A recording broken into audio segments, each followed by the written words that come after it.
Jose's never gonna hold this camera steady. All right, we're gonna, well, it's Tuesday morning, but we call it our Sunday morning. We love to take a quick tour around the farm on what we call Sunday morning to see how things are going, make a plan for the week. There's not much planning can happen right now because really the only thing that needs to happen is planting for the next 3 weeks. That's all we think about. But the trees are unbelievably beautiful in bloom right now, huh? Yeah. They are. So we're gonna look at a few of those. The conservation district is offering us some more plants, so we're gonna go around and see if the blackberries from last year are doing any good, because we might buy more blackberries and other things they have. And then maybe just see where the garlic is. All right. We'll see how long I can keep Jose out here before breakfast. So the lilacs are just getting ready to bloom, and I cannot wait. They are my favorite. They're so good. They smell so good. All right, let's take a look at this. Oh no, our welcome sign fell over. Oh, nobody's welcome. Nobody's welcome here. Not right this minute. So this is the old apple tree. The one behind. Yeah, this apple tree was here on the property when we bought the property, and this whole front of our property was treed. We've removed most of the trees and then planted because we want a lot of fruit trees, and we want people when they come here to see the beauty of the farm. So we're really trying to create a border of fruit trees, and we've put in a bunch of rhubarb up here. But look at the blooms this year are unbelievable. This apple tree just, we've never seen it blossom like this. It's gorgeous. And then these are our cherry trees out front right here. And we are going to have a lot of tart cherries this year. So yeah.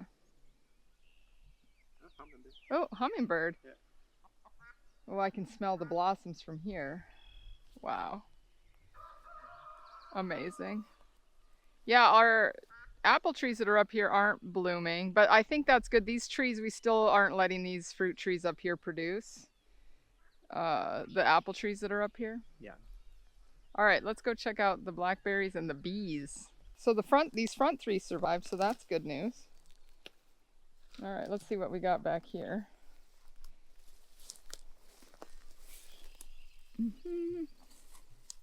Oh, this one's coming. I see a leaf coming. This one's coming. He's trying. He's trying. Okay, that's good news. Yeah, I mean, I think if we can keep them weeded. Yeah, he's trying. Yeah. This one's coming.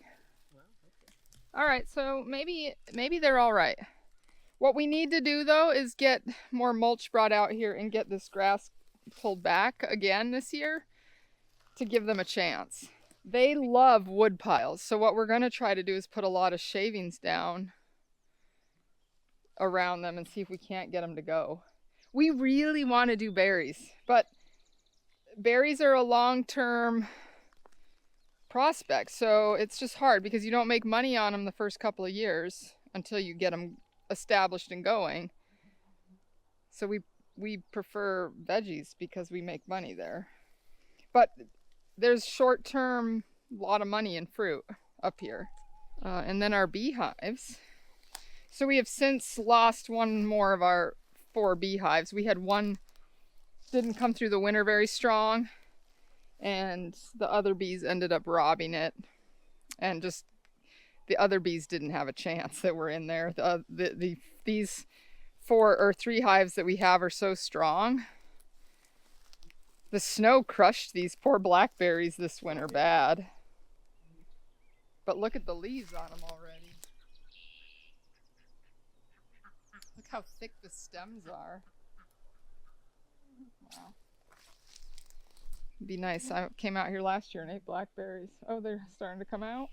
No, they are doing something outside. I don't know what they're doing. But they've been doing for a couple of days. Oh, I should let Betsy know. I wonder if they're having an issue or maybe getting ready to swarm. I don't know. Okay, let's go take a peek inside of this high tunnel. What do you think? See where we're at. So this early in the season, we interplant broccoli and this one's our salad mix, but we have the bibs planted under the other row. And because this space is so valuable, it's just a great way to have 2 crops going. So we're just starting to harvest the full heads off of these. This is the Amadeus variety we're trying out this year, and they have second shoots coming up. Then in this other row we have, let me see if I can remember the variety. No. No. If Betsy was here, she would know for me. But anyway, we're doing, that one is just a mini broccoli, and it is a really good producer.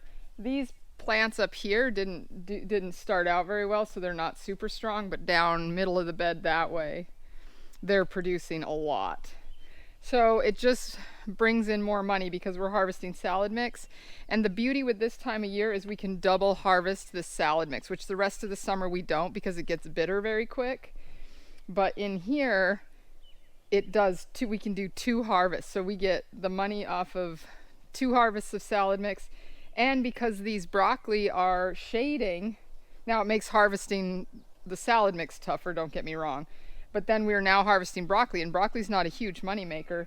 But on top of the salad mix, this bed will do really well for us. Yeah. This last bed, we're just harvesting a little bit of kohlrabi off of it, and then we're about to turn this under next week.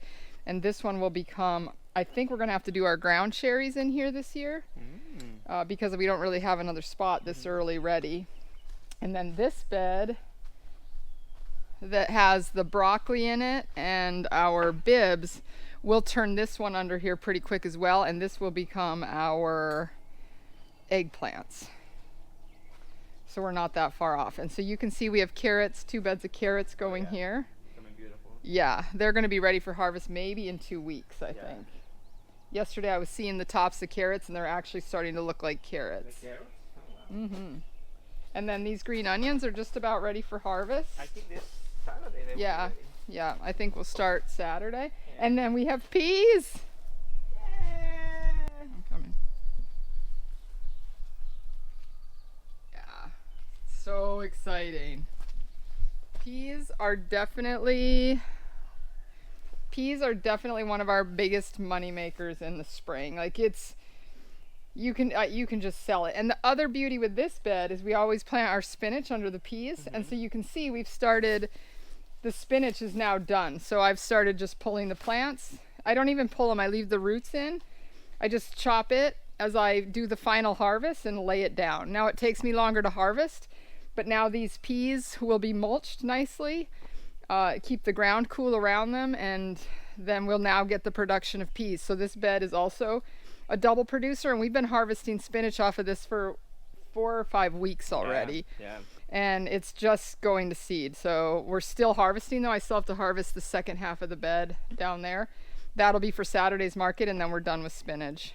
This bed is kale and Swiss chard. Now this, last year, we were planting like 4 beds a year of kale and Swiss chard because we just couldn't keep it going very well. But what we found inside of these high tunnels, even in the heat, in the plastic, these things last almost the whole season. So we're just doing 1 planting in the spring and then a planting for our fall harvest. Yeah. And that's all we need to do. I think this year we're going to try to do the second planting on an inner bed in here. And we have some big row covers, and we're going to try to keep it covered so that we can get early spring harvests off of it. We'll see.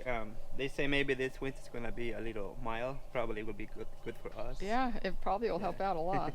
Our first winter it was mild. Yeah. All right, beets. So we have been working very, very hard to keep this high tunnel weed free, and we're getting closer and closer. The grass is as under control as we've ever had it. We need to work these edges a little bit, but I think I'm going to come in with we'll cut it, and then I'm going to cut in with some leaves and try to get like a thick leaf mulch around the outside, because I think that'll hold back. The problem we have, next year we're going to have to hire somebody to help Jose out here, because I'm just way too busy with markets, handling now. I mean, now we have 70 members. Like, handling members is a big part of what we do here on the farm. And then So we just don't have, like, we need somebody that can help plant. We need somebody that can help weed. We need somebody that can help Jose put plastic down. Because right now we have the peas in and we have the tomatoes in, but we haven't had time to go back in and put the plastic between the rows to help keep the weeds down. And we do not have time to weed. Oh yeah. Like, very minimal time. We're doing some weeding in here because we want to get the grass out of here. Like, the little weeds are easy. We just come in and dig them up. Yeah. But we've talked about it 1,000 times. These perennial grasses and perennial weeds, it's nearly impossible if you don't get them under control. This one is super easy. Yeah. The other one is yeah, grass, you just rip it up and it comes right back. Yeah. So we're working on it. The other thing we often do is, like, these bok choys. Like, we had a harvest off of them, but they just go to seed so quick, and we didn't have a market at the time. So we just let them go to seed. And what it does is it encourages the pollinators to come in here. It encourages, I mean, we'll just cut these off, mow them under, and it becomes mulch for the next round of plants. Like, the beds in here are so healthy. We love plants give us mulch. We also like plants with big root structures that we can leave in the ground, like broccolis, Brussels sprouts. Yeah, those little suckers are nasty. All right, beets. Look at these guys. And you said you think some of these are ready to harvest? Yeah. This one's ready. This one is ready. Oh, look at that guy. Oh, no, I thought it was a nice one, but it's the paper pot. This one is ready. Nice. This other one is ready here. Oh, we're going to be having some beets for our members this weekend, I think. So nice. And then I think we probably, because we're going to need these beds pretty quick. So once Jose starts harvesting green onions, these beets, and then we have some celery down here, all of this can go to market, and now we can reuse these beds as well.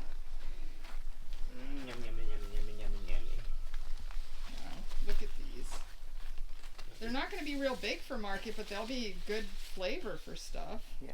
How beautiful they are.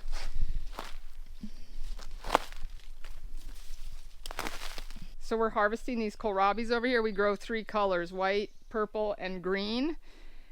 They sell really good at market. I like to bunch them all 3 together and sell them for $7. The colors are just amazing. And then this fennel is just about ready. Beautiful. Look at the size of this one. Yeah. I think in the future we need to be careful how close we're planting them, because these, I think they're just too close here. So they don't get as big as maybe they should. But this will get harvested as we harvest these carrots, and then this bed will be ready for a summer crop. The problem up here is, you know, I was just watching farmers that were harvesting out their broccoli so they could put corn in. We just don't have a long enough season here. By the time we're harvesting our first crops off of our first beds, I mean, we're already past most of the summer planting. Yeah, we're in June. Pretty soon it's gonna be August, and then. Yeah. We don't have the same amount of time. So, you know, usually these beds get 2 or 3 successions, but it's very short season crops, like lettuces, and then we do our eggplant, and then once we get a frost, the eggplant gets pulled and we put something like spinach behind that. But we can't do like the broccoli just takes too long, and now we're just starting to harvest it. We want it to be harvested for several weeks. So you can see some of our bigger bok choys and our Napa cabbages over here went to seed very quick before they were ready to harvest, and we just are leaving them until we're ready to turn this bed under, which will be next week. And again, what it's doing is just producing all this beautiful material. The other for like tilling in, plus these, I love to come through and eat these flowers. Oh, they're so sweet. I was wondering if we could harvest them and take them to market for people in their salads. Cabbage flowers or the... No, these bok choy flowers are delicious. Yeah, super sweet, huh? Yeah, so I like to snack on them personally. And we have, because there's a few small broccoli plants in here, there's broccoli flowers in there too, and those are delicious. Wow. All right, let's go check the other hoop house and see where, or high tunnel, see where we're at. What are you doing? Where's your baby?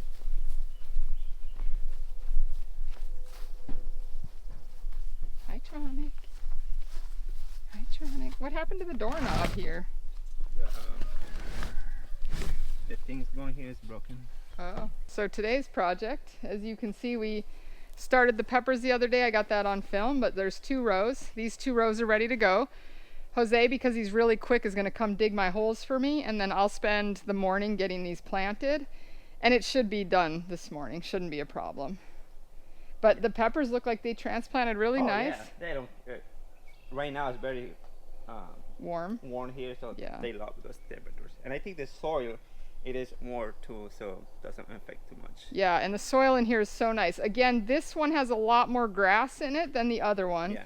But I think after this season, we'll have it under control like that other one. And then what we'll do, like right now in that other one, I'm spending more time digging roots because we have to get the root systems out of there. And so you can easily dig them up in that hoop house now because there's not a ton of roots under the ground. So I can easily pull them up. Here, the roots are so thick, the grass roots, that if I pull it, the next set of roots breaks it off. Yeah. And so then I have to do more digging and follow it. It's just too much work. We don't have time for all of that. But I think next year we'll have this better. So these are green beans, huh? Yep, so these are our green beans here. And they are like, green beans start out bad. And the other thing we have is we have flea beetles. Oh. So this is why we don't spend too much time thinking about insects, because we had a flush of flea beetles in here. They're very short-lived, I find, and they did some damage to the plants, but they're gone now, and the plants are just rebounding, and they're coming in really nice and thick. So we should be harvesting, I don't know, maybe in 4 weeks on these beans. Yep. And we're just about to plant the first round of beans outside in the field. This guy, they need Yep, so these are our, this is our first planting of cucumbers, and they are vining out nice. They're flowering. I just started putting, because we have this clipper system, I just started hanging it so Jose could come in and get these trellised when he has time, because we have so much free time right now, right? Yeah. Mm-hmm. That's why we are doing this video right now. That's why we're taking the time to do this video. But we love you guys, and we know you like to see what we have going on. So, plus we love to, we don't have a lot of time to enjoy our farm because we're constantly talking about what's next, getting things done, and walking around and talking to you guys gives us time to really enjoy and see what we've done. Yeah. So this is our summer squash, and we've been harvesting for 2 weeks now off of it. It is funny because a weeks ago, this plant in the front, it was almost dead. Now it's Yeah, it's farming, you always watch stuff and it's like you put it in the ground and for the first couple of weeks you don't see any progress and it's frustrating. And then all of a sudden those roots are getting the nutrients they need and the temperature is right and they just take off. Yeah. So we will hopefully harvest off of this bed of summer squash most of the summer. It will make us a lot of money. Oh yeah. People usually say there's too much summer squash, but we have never hardly left market with summer squash, no matter how many we bring. People love summer squash. And we are charging $3 each up here. Like, that's how well it sells. This time we want to try the, kind of like a trellising. We put a little stick or something to keep it straight. Yeah, because they tend to walk all over the place. Yeah. And it's nice to keep them cleaned up. And then here, this is another double planting we did pretty early. These are peas, and they're just starting to flower, so they're not quite as far along as our other ones. And then we had radishes and turnips planted underneath here, and you can see Jose has come through and pulled them all. Now it's done. But that will provide the mulch for these guys while they continue to grow, and pretty soon we'll be harvesting more peas. So here we have Jose's favorite crop. Corn, sweet corn. Sweet corn, and it is coming in good. Yeah. Yeah, we only planted this I don't know, even was it even a week ago? Yeah. Maybe. Yeah, These ones we planted first, and they are, I mean, I can see it all the way down. It's coming in pretty much. Last year we had a horrible germination problem. Yeah. Mostly our fault, certainly not the corn's fault. I mean, of course I would prefer to blame nature rather than me. But yeah, it's coming really good. Yeah.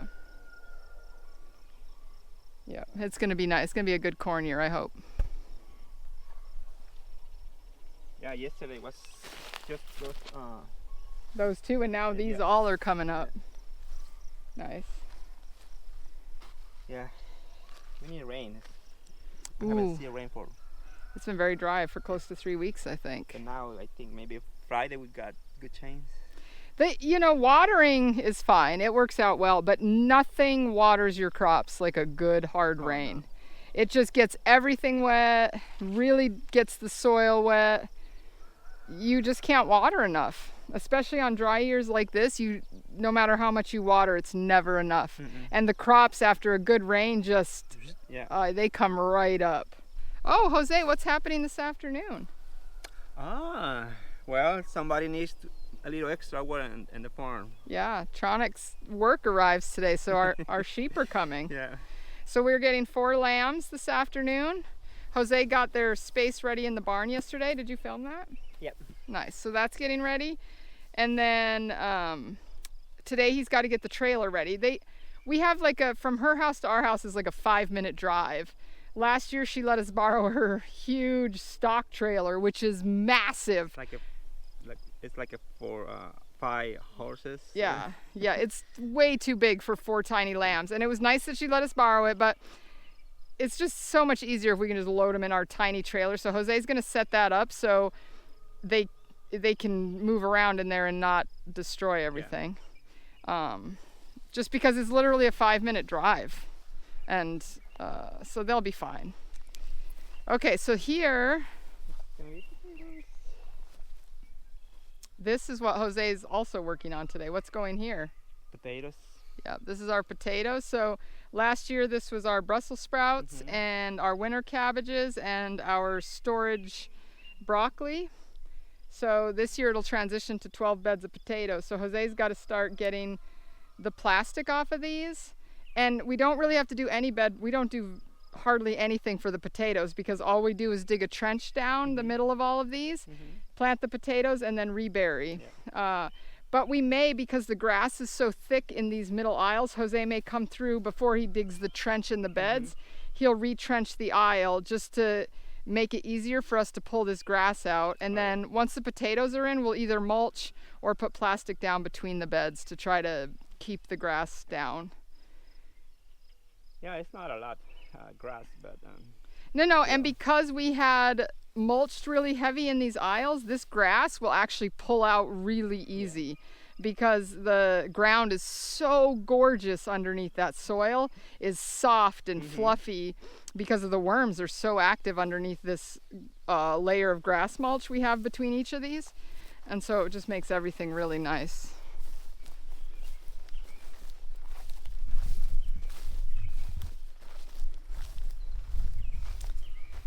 This is next week's project, or 2 weeks from now, I think. it's gonna be another one-day project to put Plastic on plastic these. and compost. We had the compost here. Oh yeah, compost is ready. And then this is our summer squash or winter squash beds. So this year we're doing something a little different. We're going to plant a little bit less.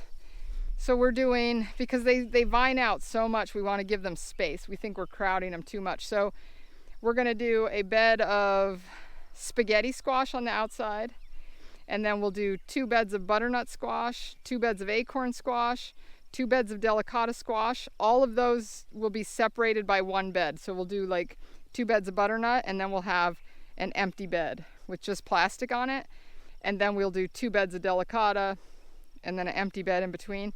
And then on the outside row will be pie pumpkins because they go everywhere. But we love our pie pumpkins. So it will be, we're just going to cut out maybe 4 beds that we would normally plant and see how they do, because we just feel like we would get a little more production if we had a little less crowding. All right, and then man, the onions are looking so good. Yeah. But I need to come do some weeding before it gets out of control. The grass, I mean, you think you have it under control, and then 10 minutes later, it's crazy. So this, you can see this aisle right here. This I will actually need to weed before I do anything because it's just too big already. But this is my big project this week, is the garlic. Now, garlic, we don't usually touch it too much. It's going to need to be watered though because it's so dry here right now. How does it feel under the straw, Jose? Yeah, it's good. Pretty moist. Yeah. Yeah. It's not really. Oh yeah, it is. Yeah, you can see that. It's sticking together, so it's not too bad. No. Well, that's here. I don't know over there, but it should be okay. Yeah.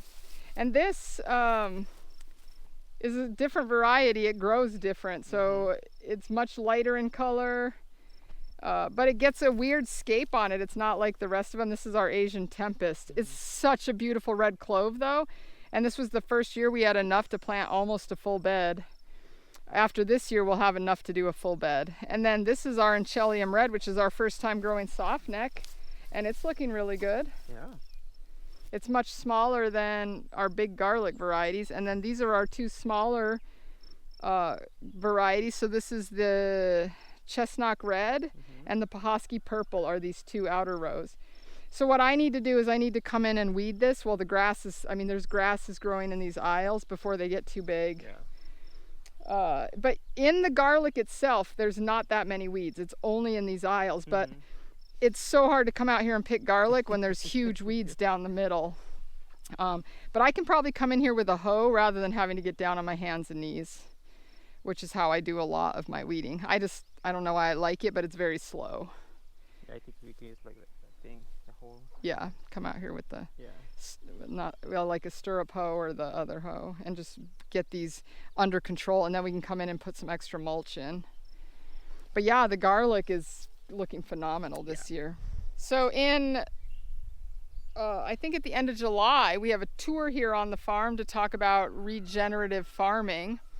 It's a multi-farm tour, so we'll be going to two other farms that do regenerative farming, and then MSU, which has two, the North Farm and the South Farm up here, one with cattle, one with veggies. We're going to be going there, touring their facilities, and then having like a meal and hearing a speaker. It's going to be really fun. It's a 2-day thing. I think it's just in the afternoons. But one of the things we're talking about is how we rotationally graze our chickens. We want to show the difference in the grass from where the chickens have been to where they haven't been, like how much thicker and greener that grass is where we've put the coops. It's the difference is unbelievable. And then we'll also be talking about how we mow and use our grass for mulch, so we'll be showing all of that to people. And then some of the other things we'll be talking about is just our wild areas that we have around the farm. Up here it's different than like a traditional, let's say, farm that's planting corn, because we don't have, you know, acres and acres of a crop planted. We have plenty of wild area around our beds because we like the native insects. We like having the predatory insects that are attacking the other insects. We don't have a big insect problem here. No. So we have to bring out those rest of those baby chicks. Where are you planning on putting them? I think they're going by apples. By the apple trees. Yeah. Nice. I think the apple trees could really use some fertilizer this year. Like the grass. I just will show you right here how thick the grass is. So we had a coop sitting here all winter. That's why the grass is dead. But here where the chicks were last year, just look at this, how thick and green this grass is. Is that Tronic laying right there? Oh my God, I can't even tell it's him. It looks like a dead animal. That's funny. Yeah, Tronic. But this grass is so thick, it's almost hard to mow through. Like I have to slow the mower way down and go really slow or it clogs everything up. That's a good thing. Yeah. Especially when you're mulching with it. This thick green grass, first of all, because we use it as mulch, it'll fill the bags on the tractor in one little pass. Like sometimes I don't hardly make it very far and I have to go dump the bags. So the thickness helps there. It's just so much nutrients in this grass. It carries a lot of moisture and then it feeds the insects. There's so many benefits to mulching with grass. We are not very successful with other thing, but we are doing really good job with grass. We have to use what we have because a lot of farms that are closer to city centers have access to mulch. They have access to compost. We use what we can, which is our grass. All right, I think that's it for today. Is there anything else you wanted to talk about or show? Nope. All right. Later today you will see sheep. Yeah. Yay!